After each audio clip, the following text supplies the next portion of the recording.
E aí, meus queridos, tudo bem com vocês? No vídeo de hoje a gente vai trocar uma ideia sobre essa valorização que o Ibovespa teve em novembro de 12,5%, que foi o melhor mês dentro de um espaço de tempo de 3 anos.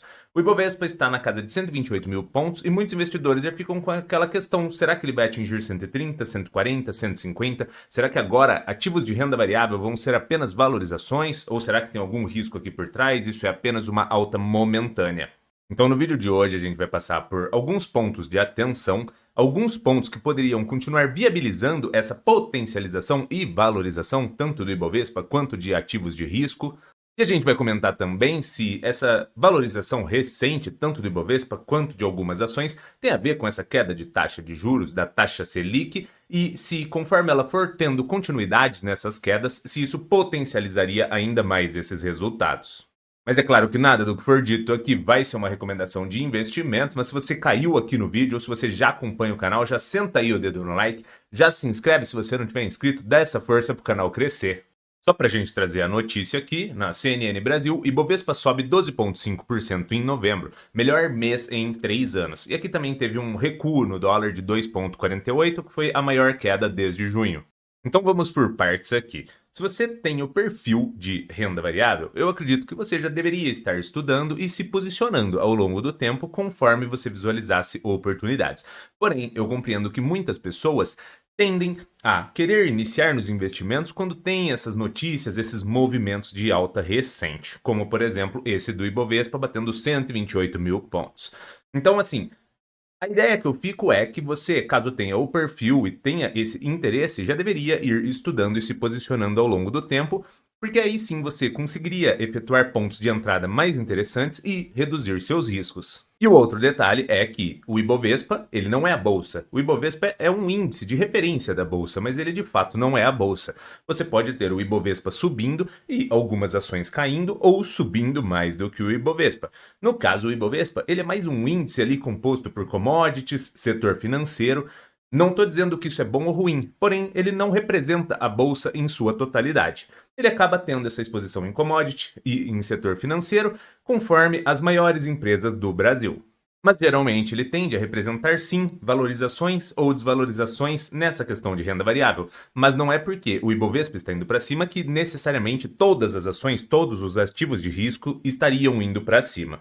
Então, para a gente tentar entender esse efeito de valorização, a gente precisa olhar para a causa. No passado, como ocorreu essas questões de restrições e daí todas as economias em geral acabaram tendo problemas com inflação, os bancos centrais tiveram que subir as taxas de juros.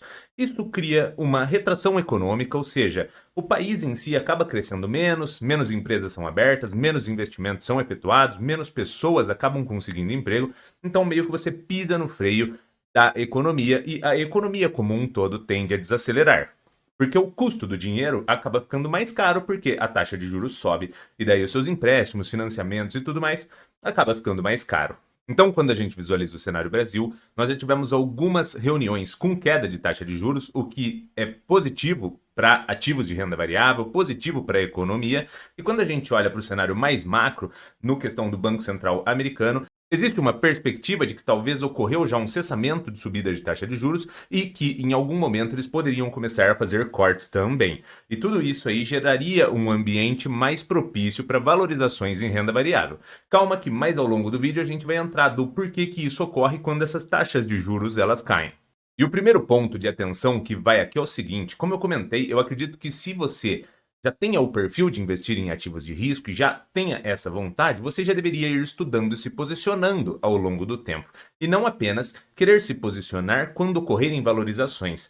Porque esse movimento aqui já pode ter sido um movimento de antecipação. Ou seja, não necessariamente ocorram valorizações tão bruscas quanto essa.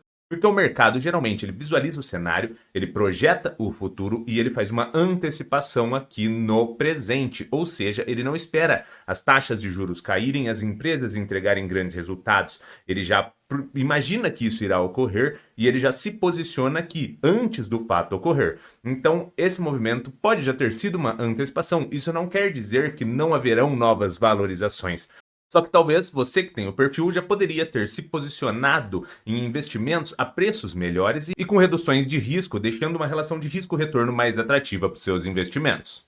Aí para a gente entrar agora no porquê que uma queda de taxa de juros ela facilita com que ativos de risco, mais voltados ali no caso ações e etc., tenham potencialização de valorizações ao longo do tempo conforme a taxa de juros venha caindo.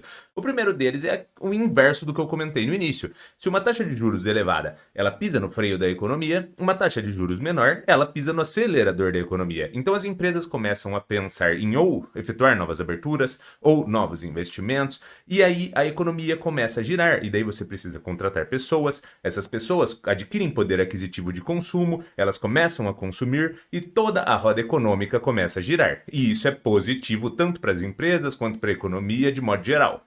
Aí, especificamente sobre o resultado das empresas, faz sentido que, se a economia está potencializando e as pessoas têm um poder de consumo maior, as empresas tendem a conseguir aumentar suas receitas. Por quê? Se você vai ter um poder de consumo sendo aumentado, tanto em empresas quanto em pessoas, você propicia que as empresas possam ter oportunidades de aumento de receita.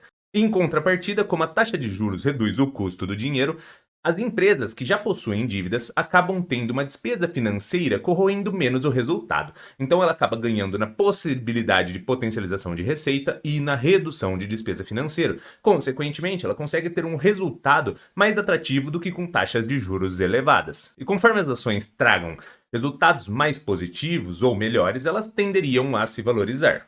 O terceiro ponto que acaba trazendo essa valorização é por conta do seguinte: se para você chegar no preço justo de uma empresa, você geralmente pega os fluxos de caixa futuro dela. E aí você faz o quê? Traz eles a valor presente para daí sim você conseguir precificar. Quando você traz a valor presente, você utiliza uma taxa de desconto.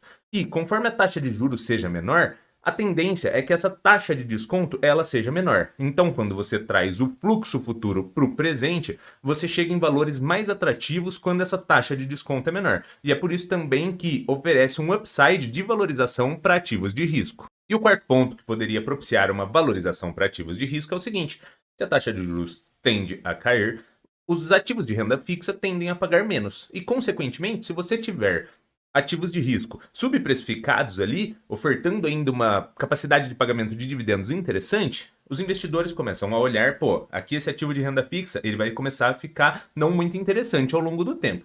Então talvez eu vou me posicionar aqui porque esse ativo de risco, ele vai me trazer dividendos mais atrativos do que esses retornos de renda fixa. Então, só para a gente recapitular até o momento, se você está atraído a investir em renda variável apenas por essas valorizações, tome cuidado, porque como ponto de atenção, talvez possa já ter existido uma certa antecipação, mas isso não anula o fato de que ainda podem haver novas valorizações.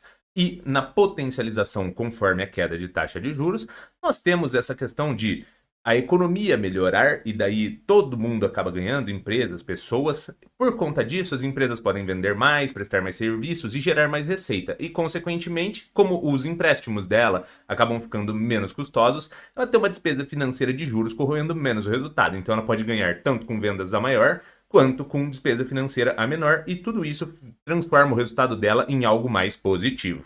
Fora a questão de trazer o fluxo de caixa futuro dela a valor presente a uma taxa menor, o que também propicia que ela tenha uma precificação a maior, e daí isso fica atrativo também para os investidores. E quando efetuada a comparação entre renda fixa e venda variável, as ações ou os ativos de risco, eles podem ficar mais atrativos do que ativos de renda fixa que teriam uma taxa mais reduzida.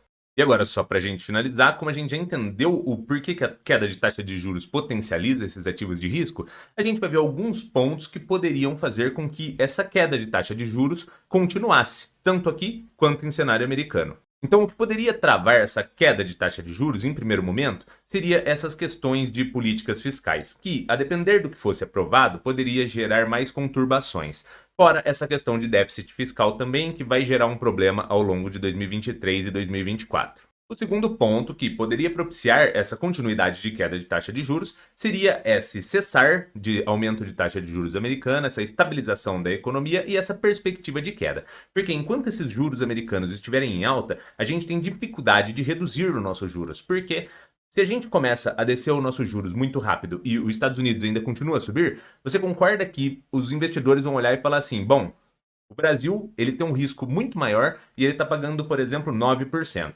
Aí quando a gente olha aqui para os Estados Unidos, ele está pagando 6,5%. Então ele vai fazer essa comparação, ele vai entender que o grau de risco é muito menor nos Estados Unidos e ele vai direcionar o recurso para lá. Então a gente tem que tomar cuidado nessa velocidade de queda da taxa de juros, porque ela não pode ficar muito próxima dos juros americanos, porque a gente não oferece uma segurança igual aos Estados Unidos. Então a gente precisa que eles estabilizem e recuem para a gente continuar descendo também e sempre mantendo esse extra aqui de rendimento para que continue sendo atrativo você cogitar investir no Brasil. E o terceiro ponto que propiciaria essa queda de taxa de juros, tanto aqui quanto em cenário macro, seria essa estabilização ou até mesmo esse cessar dessas guerras que estão ocorrendo. Porque elas envolvem ou países que trabalham nessa extração de petróleo ou em áreas que acabam tendo essa extração de petróleo. E por que isso impacta? Porque se o barril do petróleo sobe, todo o custo logístico no cenário macro, ele acaba subindo. E isso você injeta inflação diretamente na veia, porque se a logística sobe, você tende a ter um aumento de custo em todos os produtos. Então, isso acaba trazendo uma inflação na veia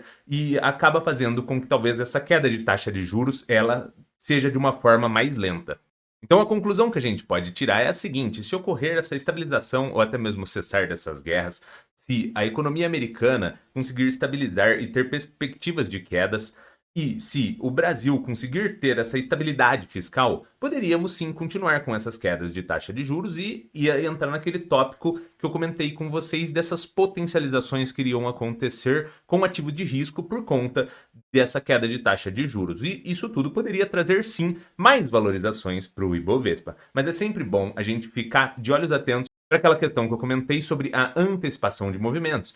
Porque geralmente os investidores olham para frente, projetam e antecipam aqui. Então você tem que ficar sempre acompanhando. Mas é válido você absorver aquele detalhe. Se você já tem o perfil e já tem o interesse, já estude ao longo do tempo, porque quando surgem esses momentos de grande estresse, geralmente tem mais risco envolvido por trás.